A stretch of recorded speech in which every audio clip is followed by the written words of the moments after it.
Good evening, everybody. Welcome to the Week 3 edition of the Football Diehards DFS show. I apologize in advance, but some kind of illness running around our high school hit me like a ton of bricks this afternoon. It's been rapidly deteriorating. So if I start spouting off about some guy who hasn't been in the league for 3 years, Eric's just going to reach across and kick me or doing something like that. But we are here with you again on a Friday night, as always, at 9 Eastern. I am Jamie Calando at JAC3600, joined by Eric Romoff at Fantasy Nav, and we're going to run through the entire DFS slate, position by position, cash games, GPPs, any stacks that we can get on there. And as always, post your questions in the chat, and we will do our best to answer them. We usually do pretty well doing that. We're joined in the chat by Bob, the legendary Bob Harris. Bob, thanks for joining us. And Toronto Dave and Albert, some of our regulars who we love. So thank you guys for being with us on a Friday night. Eric, how you doing? How was your week 2? I am doing well. It seems as though I'm hanging in better than you. So everyone hit that like button to show Jamie some love. This is his flu game, and we're going to get through this together. Week 2 was a roller coaster ride with a very important lesson for me. I walked out of the early games, the noon games in my part of the country, with 5 builds inside the top 200 of 5 different GPPs.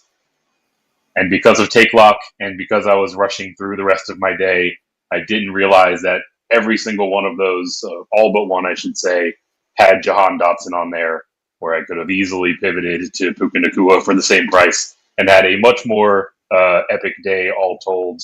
When it was said and done, still at plus 20% or so. But had I taken a closer look at my rosters and did some late swapping, could have been a year maker. Oof. I hate to hear that. Puka Nacua, I mean, I was not. Yeah, that late swap is your GPP friend. Whether you're winning or losing, you can really use that to your advantage. So that's a good lesson for all of us there. And what do you think of? I mean, we'll actually, I don't think we will get to it, right? Because the Rams aren't on the main slate. But what do you make of him? Let's talk about him for a second before we kind of get into it.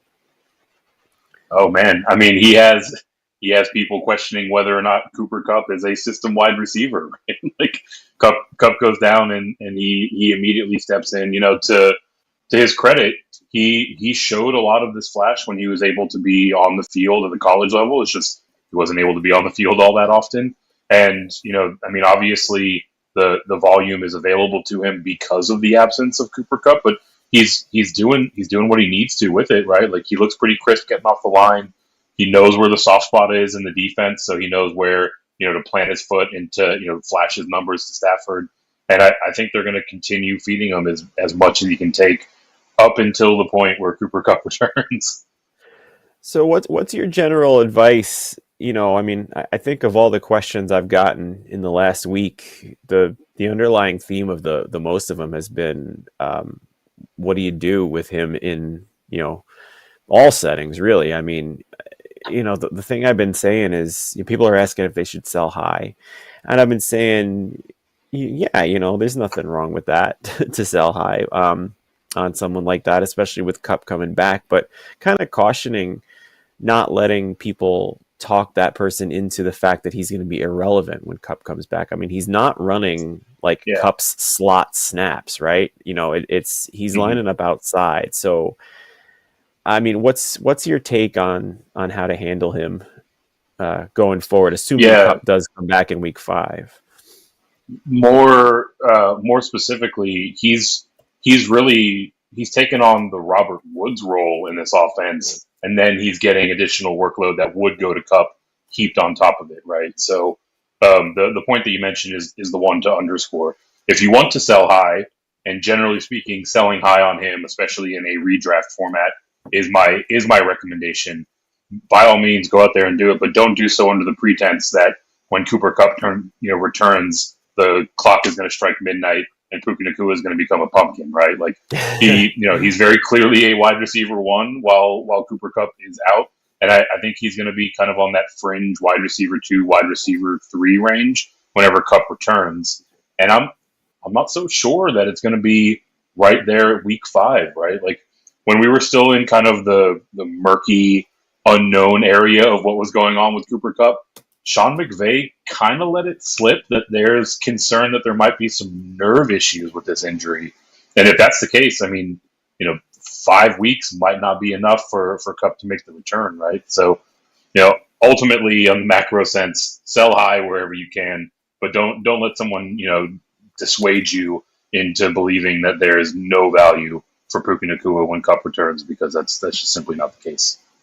Yeah, which I will 100% predict that your potential trade partners are going to do. They're going to try and get a low ball out of you because of that too. So I think you're right on with that, and I'm glad we're in lockstep with that as well. So it's the Puka Nacua show, everybody. No, we do not have Puka Nacua to talk about for this week's DFS slate because the Rams are playing not on the main slate this week. So we're going to do what we did last week, and we're going to kind of go position by position and talk about who we are using in the cash and the GPP settings, and talk about potential news. There's a lot of injuries this week that have opened up some stuff that we're going to have to get into. So what do you say? You ready to get down to it? And of course, post your questions in the chat. We will definitely get to them. All right, let's do it. So the quarterback position, the top is interesting, especially with a couple of players that have been in the news, or a player that's been in the news for other reasons this week, and one that's in the most stackable game on the slate. So in the 7K range, I am not going that high for cash per se this week. I'm going to be right under it in the middle tier. So when we get to that, I'll kind of lead with the cash. But why don't you kick us off with the high end quarterbacks? You get Patrick Mahomes all the way up at 8,300, all the way down to Tua at 7,000, and everybody in between. So who are you looking at in this tier as kind of the standout? Yeah, I don't know if I'll have a ton of exposure in this tier, but I'm definitely going to sprinkle in here, right? I'm realizing that I didn't even highlight this person's name. Probably the player that I'll have the most of is Justin Herbert, because he is in far and away, the most DFS scoring friendly environment, coming in at 7.5K. Patrick Mahomes is going to be in the player pool, right? The Chiefs, they're going to run absolutely roughshod all over the Chicago defense, and Mahomes is going to continue to be the straw that serves the drink there. Lamar Jackson is kind of interesting for me. He's without a couple of weapons, but I like how this one sets up as a potential passing boost for Jackson against Indianapolis. And then probably the most controversial of all of them, Justin Fields. 7.1K is incredibly expensive for him. Obviously, the news around Justin Fields and the Chicago Bears has been an absolute circus over the course of the last few days. But even with that being the case, I mean, we saw as recently as 7, 8, 9 months ago just how electric and just how game-breaking Justin Fields can be on any given week. While it has been a difficult start for him, I think he's finished as QB 15 and QB 20 in the first 2 weeks. I will remind everyone he finished as QB 23 and QB 27 in the first 2 weeks of last year, and still went on to have plenty of viable fantasy days in front of him. So, I'm not in love with the price tag on Justin Fields, but if that's going to keep him, in this kind of sub 3% rostership range in a game where they're going to need to catch up, he's looking kind of interesting to me. Yeah, I would tend to agree with that too. And you're right. You're going to get him at very, very low rostership, and when we've seen what he can do with that. So I don't mind it at all. I think you're right also that the price tag is, I wish it was a little bit cheaper, just based on how he's playing. But, I think DraftKings in that right. The algorithm is trying to discourage him from becoming chalk. By dropping him down too much, because you start to get a 6,500 and under Justin Fields, and then the masses are going to flock to him no matter what he's done. Um, I'm kind of, I'm in agreement with everything you said there to add on to the Lamar take. I think it was really a good thing last week to see him have 12 rushing attempts. If that is a trend, I think that his floor is perhaps even higher than maybe we're projecting. So I like that one as well. Um, as far as me for cash, I'm going to be living in the mid tier for this, and it's really, I mean, it's Cousins for me this week.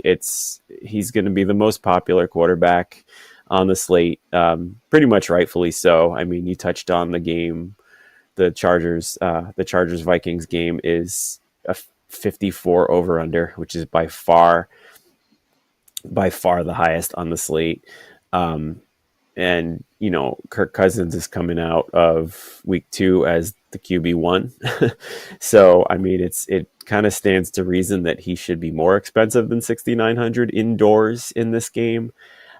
So I mean, I'm kind of starting cash line builds this week with the Cousins Jefferson stacks and filling in the rest of the holes there.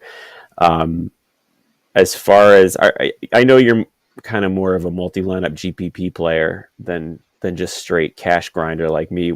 How are you utilizing Cousins if he is the most rostered quarterback on the slate?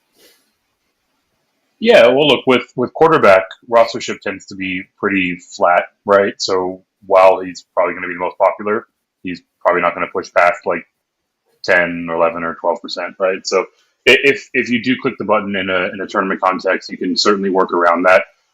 One of the ways is just simply overloading the Minnesota side, right? It's probably going to be a bit more popular this week than it is in most weeks, but getting him with 2 or even 3 pass catching options on the Vikings is a really good way to kind of chip away at that rostership and have kind of a unique texture or combination.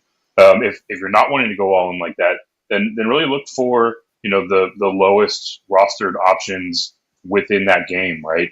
KJ Osborne is probably going to be the lowest rostered pass catcher of Kirk Cousins options. He's an interesting way to go there, but also on the I was going to say San Diego, on the Los Angeles side, there are a couple of guys that aren't looking at projecting to be on a ton of rosters where we sit tonight. So, 12% rostership isn't going to kill you. And, specifically try to find ways to get unique within the context of this game to kind of mitigate that to an extent.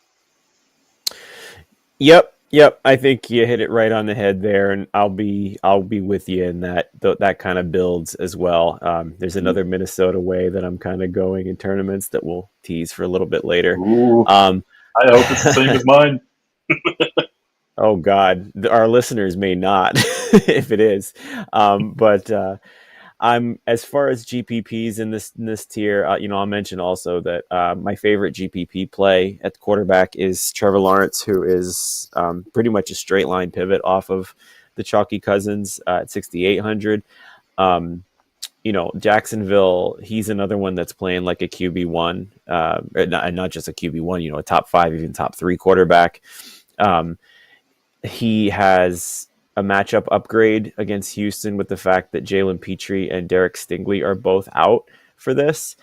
I honestly think the fact that Zay Jones is out is a positive for the Jacksonville offense, because he's kind of like that older, sluggish runner who is clogging up the routes on the outside. And I think his absence is going to open up things a lot more for Jacksonville, where we'll see, some combinations of Lawrence, Ridley, Kirk, Engram, and who is his replace? Well, ETN as well, if he can get involved in the passing game too. So I don't even mind stacking them together. So it's Lawrence and company for me in GPPs. What are you doing in this mid tier, 5,500 and up? Yeah, I mean, Lawrence is in heavy consideration, right? Not only are they without Petrie and Stingley, but actually Stingley is the lowest rated of the cornerbacks within the Texans secondary. It's kind of weird to see because he's still playing absolutely out of his mind. But Thomas is also going to be missing this game as well, right? So the Texans secondary is going to be a turnstile, and Trevor Lawrence and the Jaguars, Trevor Lawrence specifically, was inches away from several more passing touchdowns last week. Hopefully, people will feel that sting and not want to click the button. He's definitely a priority for me. Beyond that, I like Jared Goff this week, right? I am going to continue to leverage that side of the passing game, and that matchup against Atlanta, it's tricky. They're somewhat of a pass funnel. They're more like an interior pass funnel. Jared Goff has a guy at his disposal that's pretty good at that. So don't mind going there where I'm stacking up that side of the game. Geno Smith, similarly, I will continue to attack the Panthers secondary pretty much every single week. This week is no different. And then lastly, one that I think I might be on an island here, Deshaun Watson, a player that has been getting eggs thrown at him and getting dunked on up and down social media and all throughout various platforms through the week. Look, the matchup that he has against Tennessee is tough on the whole, but the way that you beat Tennessee is through the air. And that, coupled with the fact that Nick Chubb is no longer in that backfield, I think this might be kind of that inflection point that we were, kind of rumbling about over the course of the offseason, where the Browns offense really shifts gears to focus much more on the pass. His individual wide receivers have very strong matchups in their own right. So I think this might be a bit of a get right spot for Watson. He obviously has the rushing floor, so that 6.1K price tag looks very nice. But I think this might be the point where we see him kind of creep into the top half of the QB1 rankings when this week is all said and done. You're not on an island. I'm with you on that one 100%. And I was a guest with the Football Guys DFS show yesterday, and we were kind of in unison for that as well too. So there is Watson love to be had by us in the DFS circle too. So on the cheap end, there's one guy I like a lot, and that's CJ Stroud, but I'm going to let you talk about him because I wrote about him in the Football Diehards Cash articles, but spoiler alert, I stole a lot of stats from you. I did credit you, though. So I'll let you be the Stroud guy here if you're still on him as much as I am. But you mentioned the Carolina-Seattle game. I'm actually into Andy Dalton in tournaments at 4,900 this week. I think Bryce Young is obviously who they want right now long term, but he looks terrible right now. Like, he doesn't look NFL ready, which is, that's fine. It doesn't mean he's going to be a bad quarterback in the NFL, but he just does not look NFL ready right now. I think Dalton being under center there is going to stabilize that offense a little bit more, especially the receivers. He's priced as a backup at 4,900. You can stack him with a variety of guys on that. None are very exciting, but they can, again, are all fairly cheap, where if you stack them with Dalton, bring it back with one of those expensive Seahawks receivers or Kenneth Walker, you can pile up some stud players at other positions. And if the Panthers do hit a ceiling, really have something special there. So I don't know how much I'm going to do it, but I am going to have Panthers stacks this week with some cheapos. What are you doing? Yeah, look, Andy Dalton is a name that I highlighted as well, right? Like, getting a starting quarterback sub 5K is always going to raise an eyebrow, and specifically in this environment, quarterbacks have had pretty good days in the office so far against Seattle, and specifically the weapons that he has at his disposal really fit his style as a quarterback, right? Like, guys that operate in the short to intermediate part of the field, that are reliable with their hands, can do a little bit after the catch, right? Like, I think he's in a pretty solid environment. Maybe he doesn't have the ceiling that we're necessarily looking for, but definitely part of the player pool, if nothing else. We talked about CJ Stroud. I mean, I am all over all of his pass catchers this week. That Jacksonville secondary can very much so be exposed, and after Jacksonville finishes exposing the Houston backup secondary, I think we're going to see even more garbage time productivity for CJ Stroud. Credit to him. Like, this many pass attempts into his young career. He's up over 90 over the first 2 games without an interception is something to marvel at. And I mean, good thing his offensive line is entirely in shambles yet again. But he's shown me a fair amount of poise in under pressure and getting out of the pocket in these 2 games. So that type of volume in a game script where they're going to be throwing a lot, where we have increasing confidence in his weapons week over week. There's just a lot to like about C.J. Stroud at 5.3K. And then lastly, here in the low tier, we've got Derek Carr. This one it's kind of a neutral matchup. It slightly favors quarterbacks going up against the Green Bay side.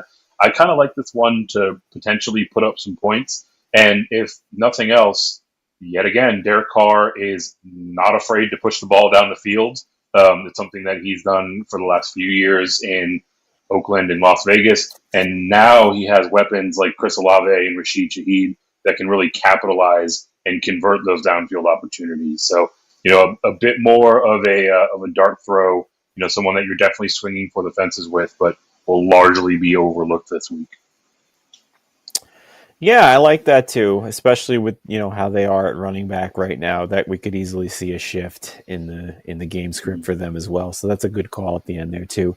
All right, so that's the quarterback position. Before we get to running backs, we have several questions in the chat that I think we can get some stuff going on here. So,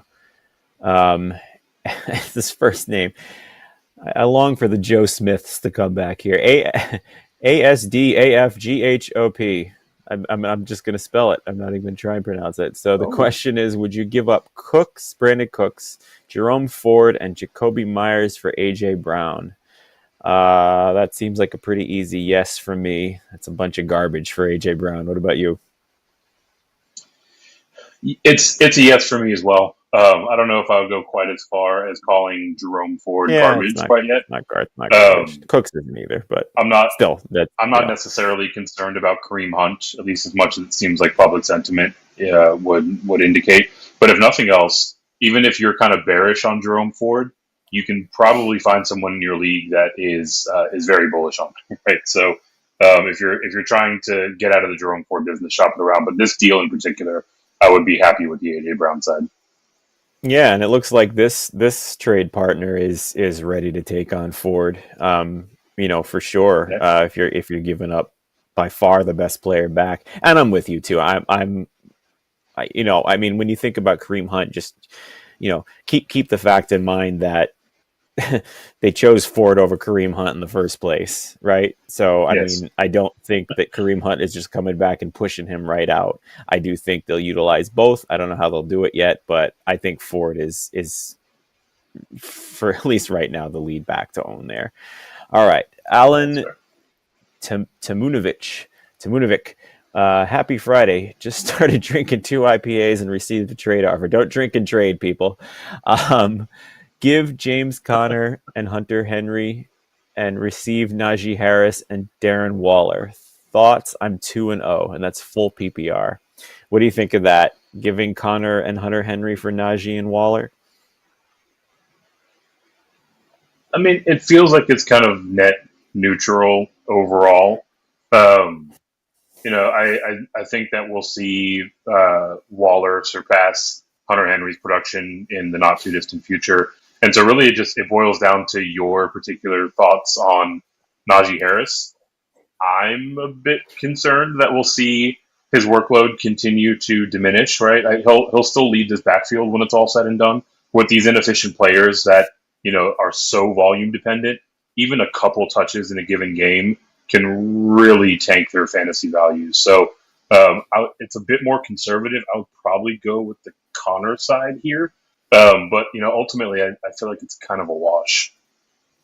I agree fully. And I understand. I understand the sentiments of both trade partners there. I mean, I'm not worried about Waller, and I'm that might be just the, hopeful Giant fan in me. But I mean, when you stop and think about it, it's been 3 games. One was a total offensive meltdown where nobody was anything good for the Giants. Game 2, he was fantastic. And then game 3 was against San Francisco on a short week, a team who is death to tight ends, every tight end, not just Waller. So I would pump the brakes on the Waller panic. I think buying low on him is a good idea here, but I'm also with you that I'm worried about Najee Harris for sure.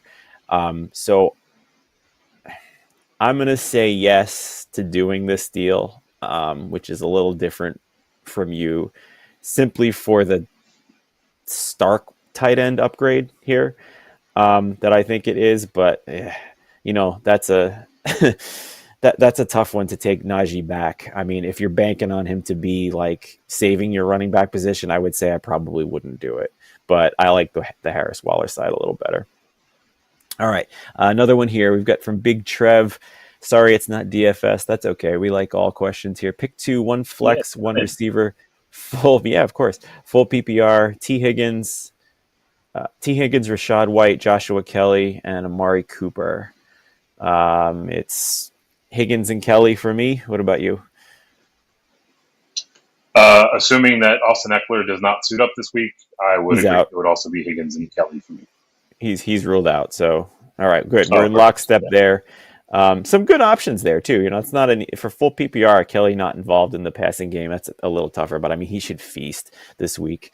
All right, and one more, and then we'll get to the running backs. T Money reacts. Should I trade Olave and Jacoby Myers? Another Jacoby Myers trade. People are flocking to get rid of that guy. Getting out. Should I trade all? Oh, yeah, getting out now. 2 touchdowns. It's not going to go any better than that. Should I trade Olave and Jacoby Myers for Devontae Adams? My wide receivers are Amon-Ra, Ridley, and Cup. Cup. What do you think of that one? Olave and Myers for Cup. For Adams, excuse me. I would not make that deal. I am very bearish on what the Raiders are doing offensively this year, to the point where I think we're actually going to see Olave and Devontae Adams have pretty comparable seasons when it's all said and done. So you're basically shipping out a depth piece unnecessarily in taking that deal, in my opinion. Yep. Yeah, me too. I agree. I think Myers that's just giving away a free Myers. I think Olave and Adams is basically a wash in that one. Maybe a couple of rankings points here and there, but I'm with you on that one. And Bob Harris, it's the hopeful Waller investor in me. We're all hopeful Waller investors, me doubly so. And we're joined by Melissa Harris. This is hi Melissa. Thanks for coming in. Thanks for the questions, guys. Keep them coming. We are going to get back to the DFS slate at hand now with the running back position. So the running back position is interesting this week. I'm generally one to look to spend no matter what on this position, but early indications are maybe a bit of a different route. But I mean, I think I'd be remiss if I didn't say Tony Pollard at the top, with Austin Eckler ruled out as the most expensive running back on both sites, is an amazing cash play this week. His role is everything that we'd hope for, those of us that rank Pollard near the top of the rankings. He's had 8 red zone carries already through 2 games. They're 13-point favorites against the Cardinals in a really easy matchup. I mean, I'll kind of wonder aloud for GPPs if they don't need him the whole game, if his ceiling is a little bit capped, but as far as a floor goes, I don't think he can do better at the running back position in cash, and he's absolutely worth the 8,000. What do you think on Pollard for GPPs?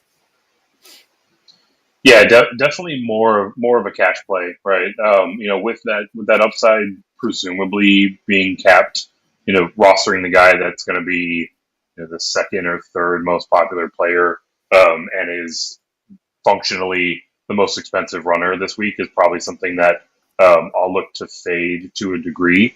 But it's really more of a nuanced argument, right? He's in a spot to have a perfectly fine game.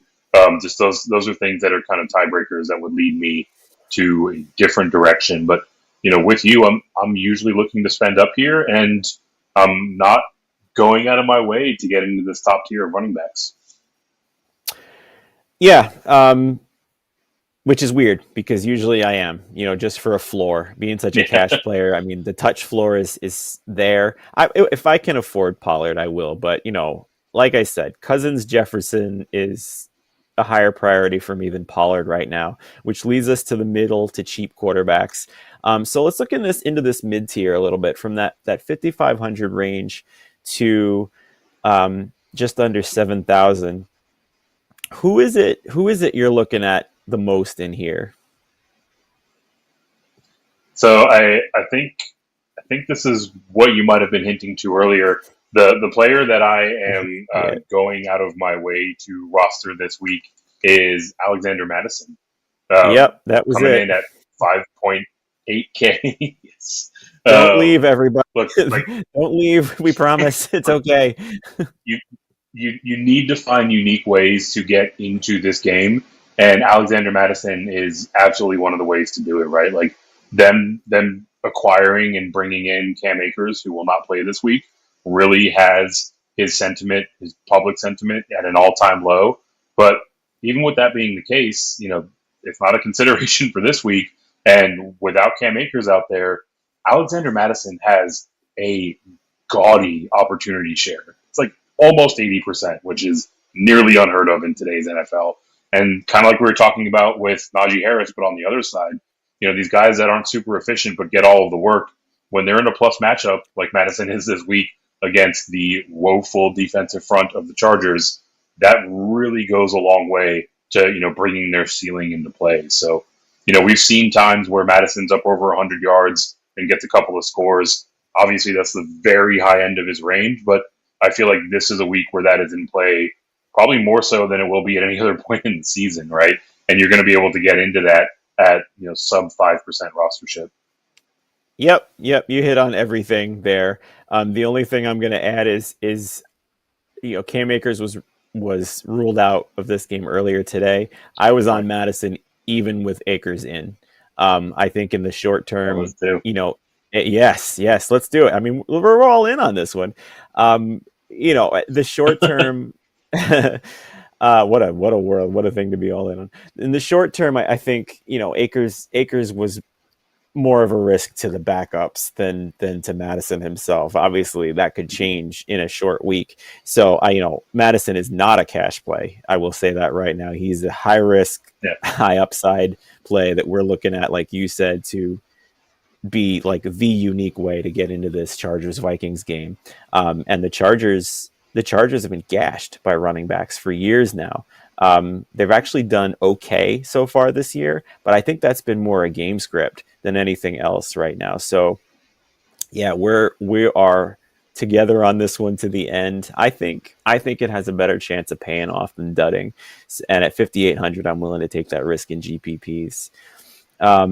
For cash play, this is a weird tier for me, even too, just because there are so many in the low tier that you can access for cash, which is probably the way I'm going to go. The one I think that I'm looking at the most, and again, I'm curious as to your take on this guy for GPP is Kenneth Walker, who I've largely ignored through in DFS so far. I don't know. I don't even know if there's a good reason to say it other than, kind of making up excuses that he's not really that involved in the passing game. His inefficiency is concerning, but he's not being threatened by Zach Charbonnet. And I mentioned, before when you were talking about Geno Smith, that Carolina is down many key defenders.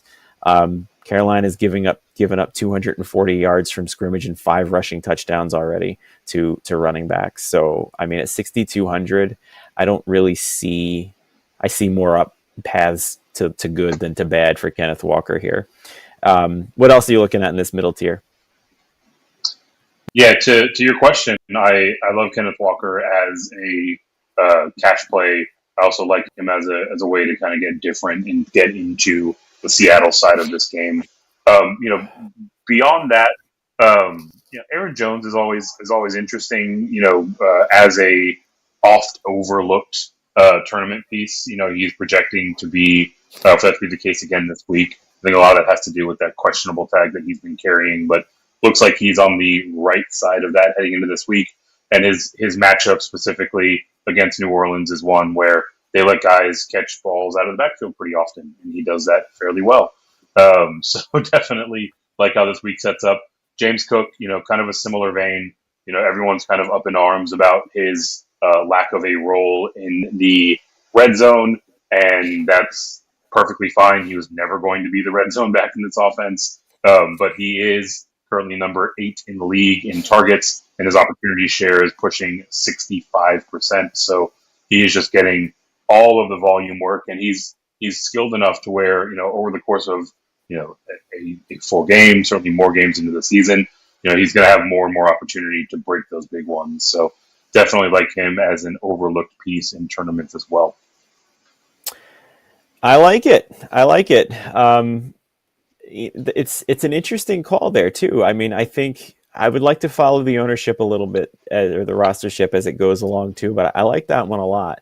The lower tier. This is where I'm living in cash, and I mean, who? I'm going to start here. I love Zach Moss this week. That felt gross to say. But I mean, I am really into Zach Moss this week at 5,500.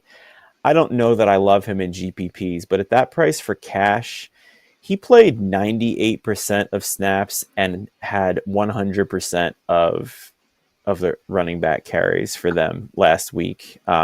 And that was with a rushing quarterback with him for part of the game, which he won't have this week. The matchup is not awful, not great against Baltimore, but that kind of volume for 5,500 is a standout for me in cash. I will say the same thing for Joshua Kelly. We keep going back to this game. He was a bust last week, but we kind of knew that going in. That was kind of like the chalk, the busty chalk you can eat against that Tennessee defense because you knew everyone's going to be on him. He can't hurt you that much in cash. I think he bounces back in a big way this week in a much, much better matchup against Minnesota, even not being involved in the passing game. And then, of course, there's Jerome Ford. So I don't know, he gets that Tennessee defense. What are you thinking on Ford for this week? He's only 4,800. It's sounding a lot like Joshua Kelly, who was, I believe, 4,900 last week against the very same horrible matchup for running backs. So Kelly was a pretty clear fade for me last week, and Ford in the DFS context will be a pretty clear fade for me this week. Look, I still think he sees the vast majority of opportunities, much like Kelly did. But look, if you're gonna run directly into the teeth of this Tennessee defense, you're gonna have a long day in the office, and we have alternatives, plenty of them in this tier that we can pivot to that should have just as much, if not more, upside, and will be a fraction on a fraction of the rosters when lineups lock. Yeah, and this is actually the third week we've gotten this against the Tennessee rush defense. Not just Kelly last week, but Jamal Williams the first week. To open the season, yeah. Yeah, so I mean, I'm going to treat it the same way. I've won both weeks so far in DFS. Last week being a big win, not being afraid of that in cash and fading it completely in GPPs, and I can definitely see myself going that way again. Anybody else in this lower tier that you like other than the three we've talked about? Yeah, but to say the least, I should say. Zach Moss, like you mentioned, that volume is king, and they just gave him the keys to the castle immediately. I think he ran like 35 or 32 routes in that one game. It's just absolutely insane how involved they got him immediately. Gus Edwards without Justice Hill in the mix, he has a really good shot of paying off his price tag on a points per dollar standpoint. Two guys that I really like here. One we'll have to watch for injury considerations, and that is Isaiah Pacheco, 5.4K. I want to find unique ways to get into this Kansas City side, and through 2 weeks, running backs are basically doing whatever they want against the Bears' defense and their front. So I think we should, we're at a point where we can expect, close to his ceiling for Isaiah Pacheco if he can, in fact, suit up and take the field. And then the last one here is one that I absolutely love. and that is Javonte Williams. In general, Miami, kind of gives you the ground in order to defend the pass. I believe that they are currently fifth in the league in terms of fantasy points allowed to opposing running backs, but also they give up a ton of catches to opposing running backs, and that is very much so a role that Javonte Williams has laid claim to in the early part of the Broncos season. So definitely like him to pay off that price tag, but also think he has a good amount of upside down there too. Yeah, I like that, and they eased him in, and I do think that will kind of swing the better way for him as long as he does stay healthy. So I like that call too in that middle range. He's almost in no man's land among these chalky guys, so that's a Yeah. good call there too. All right, so that's the running backs. We got another question before we get to wide receivers. This is a doozy, by the way, from Older Ooh. Budweiser, one of our regulars. He says Herbert or Cousins, and he also has Jefferson. I mean, I I have Herbert. I think I have Herbert 2 and Jefferson or Cousins 4, or Herbert 3 and Cousins 4.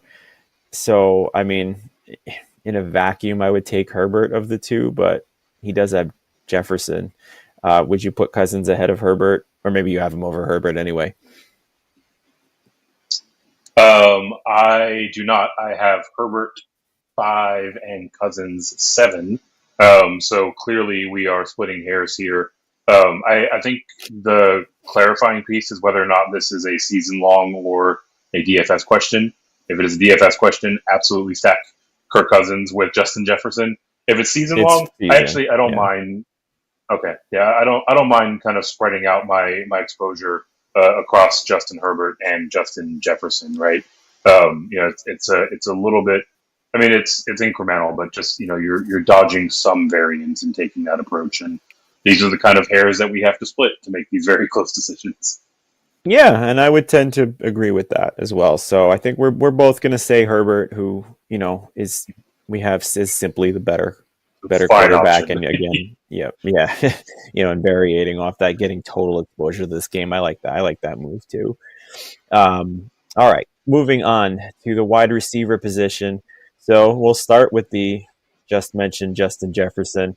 I mean, there's not much to say about him. The only way you're really not thinking about playing him is if you're doing a more balanced build than taking some of these value plays at running back, because it's pretty easy, honestly, to get Jefferson in if you want him. I will be playing him in cash for sure this week, and I think he's going to be quite popular there. How about some other guys in this top range? So let's start here. I'll let you start with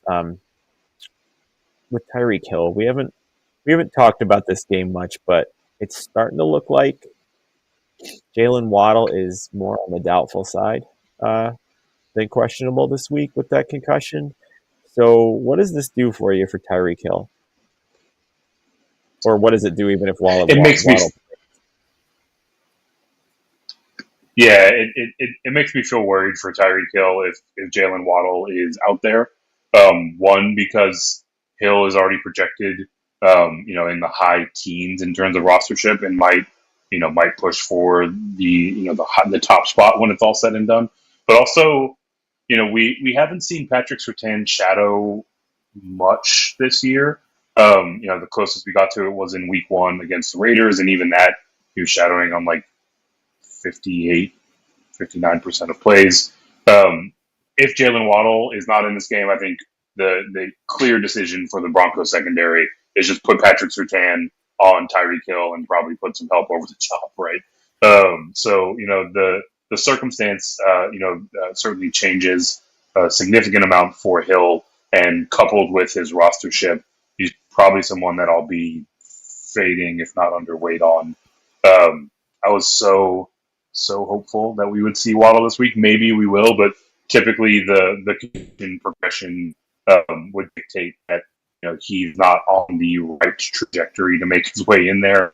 If by some miracle he does, he's probably my favorite play, close to my favorite play up in this top tier.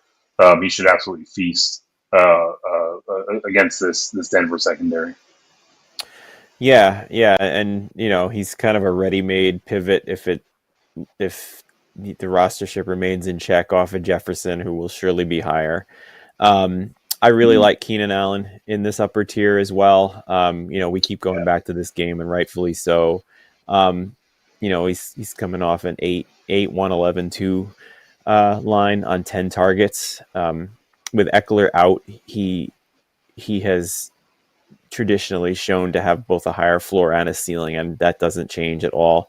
The only difficulty thing for playing him with me is that we'll jump to him when we get to the mid tier, but Mike Williams is $1,600 less, which I guess we could talk about Williams now too with this whole game, but he when you adjust for cost, is he the better play than Keenan Allen? I would tend to think so. He had 3 more targets than Keenan Allen last week, so I'm kind of leaning the Williams way in cash if picking from one of these two, which I do want one of these guys. What's your take on that Chargers duo there? A 6% rostered Mike Williams was part of my glorious start to week 2 last week. And it seems like most people are catching on to that. He's projected north of 10%, probably closer to 12.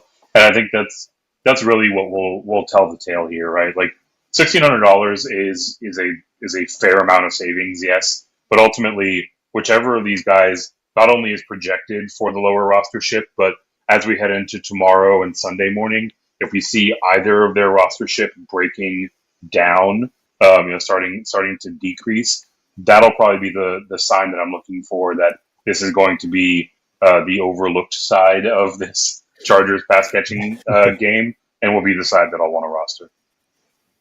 Yeah. This will be a fun one when kind of it all shakes out and we see the final roster ships a couple hours before kickoff. Anybody else in the top range before we kind of dig into the middle tier? Yes, absolutely. One of my favorite plays this week, and it's kind of counterintuitive, but I absolutely love firing up Amon-Ra St. Brown this week. The secondary overall for the Atlanta Falcons has actually been playing very well. AJ Terrell looks like the shades of the 2021 version of himself that got all-pro nods. This week, they're expecting the debut of Jeff Okudah. So now, even more so, that's just going to continue to funnel opportunity and passes into the center of the field. That is very much so where Amon-Ra St. Brown makes his living. But also, he's going to see a ton of D. Alford. And D. Alford is basically letting everything that goes into his coverage get caught. I think it's like an 89, if you round it up, 90% catch rate on targets into his coverage. So you've got that super safe volume floor that you love from Amon-Ra St. Brown. But also, as recently as last week, D. Alford can be seen giving up 2 touchdowns. So you're getting the upside that you typically don't get with a slot receiver. And because he's questionable with turf toe, Amon-Ra St. Brown is projected to be around 3% rostership. So that'll probably come up a bit, but if he's anywhere south of 10, he's going to be one of my major priorities in this top tier. I like it. And, I will take any piece of the Detroit offense at home. There's enough of a sample size that we see what a success that is. Even Jahmyr Gibbs, I even can be talked into Jahmyr Gibbs this week. In GPPs, not cash. All right, so moving down into that middle tier, I'll kind of let you continue here. Outside of Mike Williams, who we already talked about, there's not a ton that I'm into for cash here. So this is more a GPP thing. I mean, the Seahawks guys, I guess, stand out to me the most in this tier for the GPP setting. But why don't you take this one too? Yeah, those are a couple of the guys I have highlighted here. Both DK Metcalf and Tyler Lockett are in play. They're within a couple $100 of each other. So planning on following the rostership because of the savings right now, that gives the edge ever so slightly to DK Metcalf. So that's the way that I'm leaning. But if nothing else, if you've been playing fantasy for a while, you've probably made some money targeting guys that are attacking CJ Henderson's coverage. That is primarily who's filled in with JC Horn out. So both these guys are in a fantastic spot to eat, and they'll be a big part of the player pool for me. I like Amari Cooper a lot in this game. We're going to see Fulton return for the Tennessee Titans. Not only do you have the macro drivers of that's how you attack this defense, but also specifically Fulton is actually the league leader in terms of yards per route covered. So Amari Cooper can certainly break past that. And then as a flyer, specifically where I'm starting a build with Justin Fields, I think DJ Moore is a fine option at 5.7K. There were a couple of plays early in that game last week that definitely were caused for optimism for their ability to push the ball down the field. Obviously, if they're playing catch up, I think DJ Moore has a big role to play in that this week. I almost didn't unmute myself there. I like those calls. I like those calls there, that kind of double down on some of the quarterbacks you were talking about for GPPs as well, which makes sense in roster builds. All right, so the cheap ones here. There's a few that I like here. I'm gonna start with the Houston guys, just to kind of build again on what you had said with CJ Stroud. By the way, the NyQuil's starting to kick in, so this could get really interesting fast. Let's get weird. Yep, I'm gonna find the weirdest Houston receiver on here. No, both of them I think are in play for both cash and GPPs. Nico Collins has proven that he should be considered every week right now. He's third in the NFL in air yards. And has 20 targets so far. We've said in this game already that CJ Stroud has thrown the ball 91 times, and if garbage time is happening again, we should see these guys eat. Nico Collins at 5,300. I thought he was going to be a lot more expensive after last week, and then Tank Dell at 3,600 is a fantastic cheap cash play. If you want to go that route, 10 targets last week. He went for 772 and 1. Noah Brown is out, so there's really no reason that Dell shouldn't continue to be a main option in this Texans passing game. And I think they're fun stacks with Stroud as well. If you want to flip the script a little bit on that, of all the Jacksonville stacks we might be likely to see for GPPs too. So, those are my favorite cash guys. And then, the other real cash one on the other side, I'll let you GPPS here, but the other side of that game with Zay Jones out, I think that kind of solidifies Kirk, who can be a scary play if it's like, Jones and Ridley that are fed, or Ridley and Ingram. But with Jones out, I think that solidifies Kirk's floor. Especially after he got 14 targets last week. He's clearly the better receiver than Zay Jones in that offense, and this is the time where he doesn't even have to worry about competing. 5,400, definitely in play for cash there. Where are you going in this lower tier for receivers? Yeah, so all three of those sections receivers that you mentioned are in play. Nico Collins is projected to be very popular. I think he's going to be the third or fourth most rostered wide receiver on the board. So that has me looking primarily to Tank Dell and to Bobby Trees, who are both sub 5%. And like you mentioned with Noah Brown on the IR, should see the field basically the entire game. The name that you were looking for the most obscure Texans wide receiver is Xavier Hutchinson. He should be on the field a bit, but he is not a recommendation this week in DFS. Look, I like this low tier a lot. Jordan Addison needs to be considered. CJ Osborne needs to be considered, right? Like, just finding different ways to get into this game is going to be a priority. Zay Flowers has OBJ out of his way, and it's not like OBJ was really providing much resistance or pulling the ball away from him anyways. So, a few more catches and targets for Zay Flowers is obviously going to be a good thing. I kind of like how this week sets up for Michael Thomas. Similar to the analysis I offered for Amon-Ra St. Brown, the perimeter cornerbacks for Green Bay are nasty. We all know Jair Alexander. Rasul Douglas is off to a fantastic start to this season. So Michael Thomas is going to see a fair amount of Keyshawn Nixon. that is the matchup to target when you're throwing against the Green Bay Packers. Um, maybe my favorite play of the week is Elijah Moore. Oh man, Oof. that feels weird to say out Whoa. loud. He is on the field a ton. I have already spun my narrative about how I think we'll see the Browns passing game really take a step forward.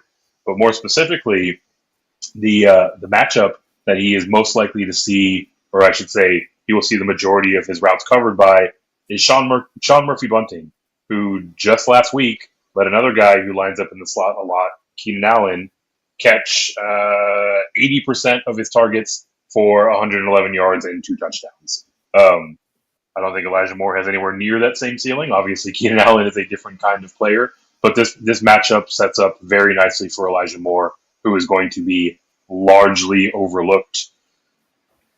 Beyond I'm that, trying to I find mean, him if you want to, rostership he's way down wise. there. Yeah, he should be like Yeah. sub 2, maybe even sub 1%. Yeah, we're looking If around you want to go back to 2% Romeo here. Dobbs, yeah, if you want to go back to Romeo Dobbs off the Jaden Reed hype, I'm certainly not mad at that. Sky Moore will continue to be an interesting way to get into the Chiefs side. He was one of my 2% owned hits last week that didn't net me the retirement payday I was hoping for. Always make sure you have managed your and balanced your exposures when you're heading into the late games, boys and girls. But yeah, these are the guys that are in the play pool. I really like this low tier a lot. I'm gonna have a ton of exposure to a number of guys down here. Yeah. Oh man, I still feel for you with that, right in your grasp. Um, but like you said, sometimes lessons learned are the best thing going forward to DFS success. So we're gonna look at it the glass half full Absolutely. there. I'm just gonna throw in for the rest of these cheap guys here. We got a couple more questions in the chat too before we get to our last segment, the tight end. I did mention Andy Dalton with the cheap receivers. I do want to just throw in with those guys that Adam Thielen looks to be the most natural pairing at 3,900, especially since he was the Carolina receiver to own last week. But keep in mind one thing about Jonathan Mingo at 3,400. He played 98% of snaps, which led all receivers. He has a 43% air yard share, which is 8th in the NFL. The next closest on that team is 18%, which is their tight end, Hayden Hurst. So with Tariq Woolen looking like he's going to miss, I am going to play some Jonathan Mingo in GPPs this week, stacked with Carolina or not. I think he's a ceiling game at 3,400 that could push you over that edge there. So that's the guy. I hate talking about all these rookies. It's really not on brand for me, but it's interesting. It's interesting. Some of them I think you can't ignore the role that they've played this year so far, and I think he's one of those guys. And then Braxton Berrios, I think, is in play too if Waddle does miss, just for a possible influx of targets in an up tempo game. All right, so that's the wide receivers. We got about 10 minutes left to do tight ends. We do have another question in chat from King Jack. Who do I start full PPR at RB2? I'm guessing this just means we're picking one out of these things: Swift, Connor, Sanders, or Madison. So we held hands and drove off the cliff together with Madison in the back seat. So are you willing to pick him out of these four? I'm still gonna say Sanders. I think just with his role, and it's a good matchup against Seattle here. But what are you saying for this one? Yeah, it's Sanders for me as well. As much as I would like to have just the imagery of you and I as the modern day Bonnie and Clyde going off the cliff with Alexander Madison. It's close, but it's It still is. Sanders for me, right? Like we've made hay against the Seahawks lack of ability to defend the rush for a few years now. Madison's probably 2 on that list. I would Yeah, think, he is for me. out of those four. But yeah, we're in agreement that Sanders is the Sanders is the play there. Oh, and we got another one that just popped up. Tight end full PPR. This will segue us into the tight end section. Sam Laporta or Zach Ertz. I'll let you go first. I have an opinion. I am going to go with Sam Laporta here. He's actually one spot ahead of Zach Ertz for me.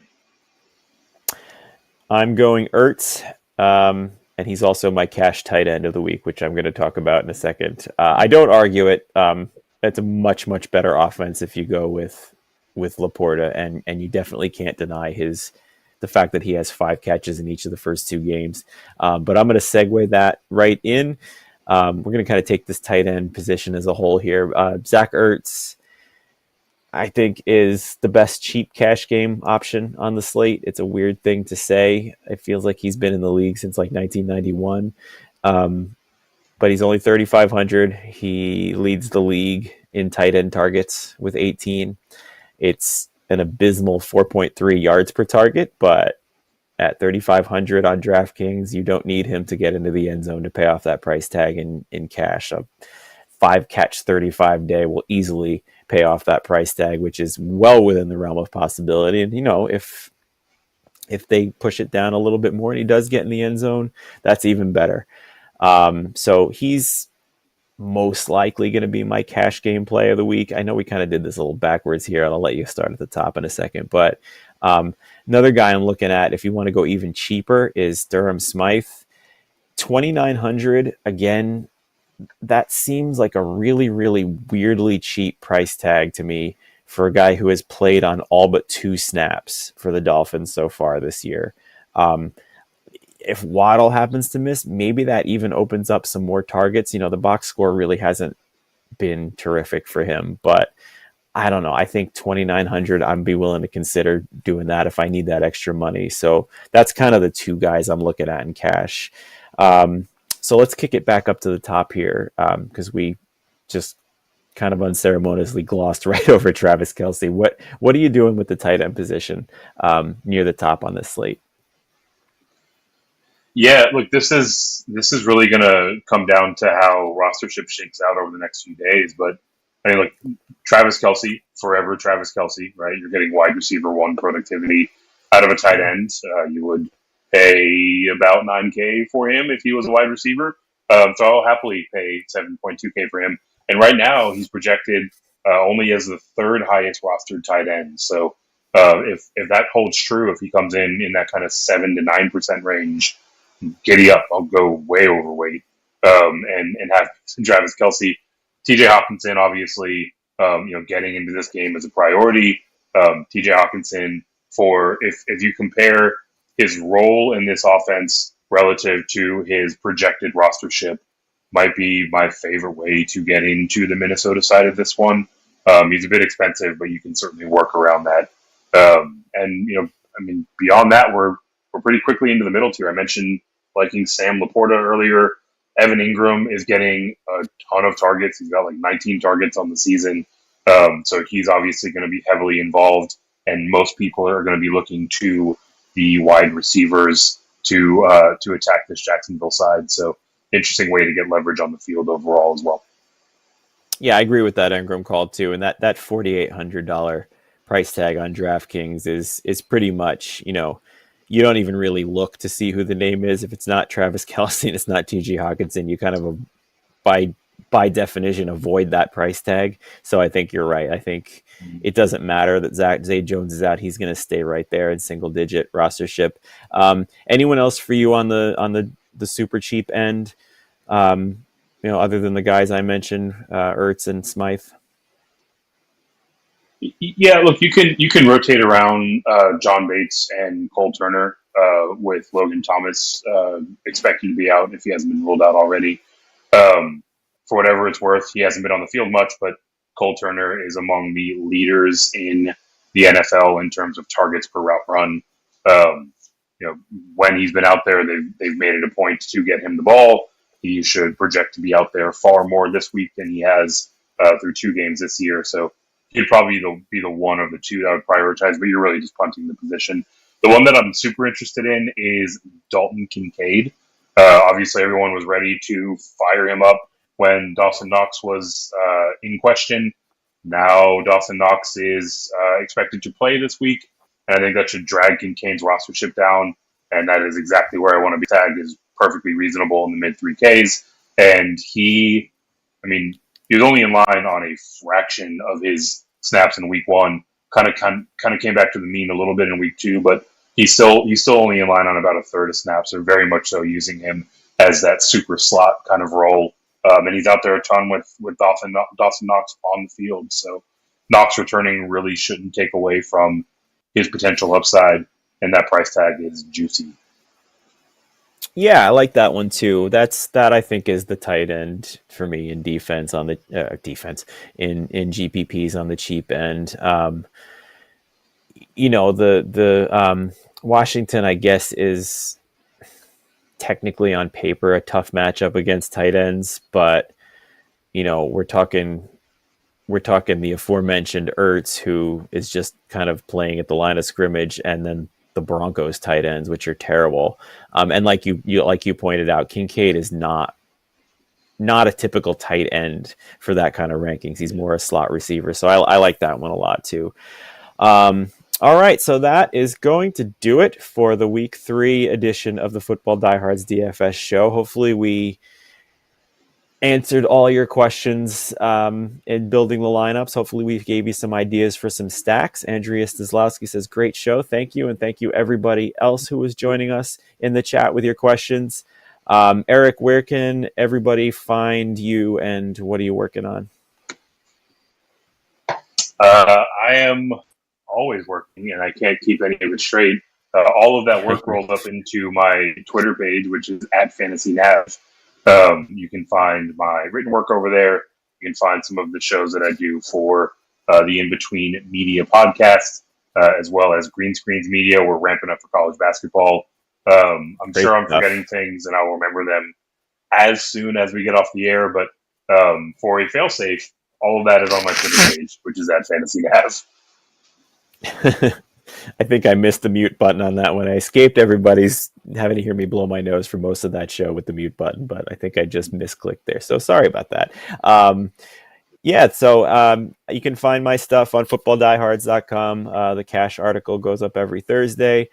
GPP Talk on Friday. You can find us here every Friday night at 9 p.m. Eastern talking about the week slate. We'll be here again next week. And I'll be on tomorrow night with Bob and Mike on the Football Die Hard show on Sirius XM Fantasy and Sirius XM NFL. So good stuff happening with us. Good stuff happening at Football Diehards.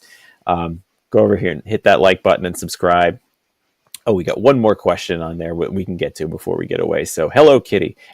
Redraft PPR. Would you trade Jerome Ford and Diggs for Amon-Ra St. Brown and Rashad White? What's your take on that? Ford and Diggs for St. Brown and White. I probably wouldn't. In a vacuum, I like the St. Brown and White side ever so slightly more. But I tend to think that you can really get more for Jerome Ford than kind of an incremental improvement at one position. Yeah, I would tend to agree with that. Right now too, I that doesn't seem like a trade that needs to be made. I like the idea behind digging in and seeing what you can get for Ford right now if people are thinking about it, but you're not really. That's kind of a wash either way for me there. So thanks for getting that question in. Glad we were able to fit you in before we went off. All right, we are going to sign off for now. We'll see you back here next week at 9 p.m. Eastern. I'm Jamie. He's Eric. Thank you again for joining us.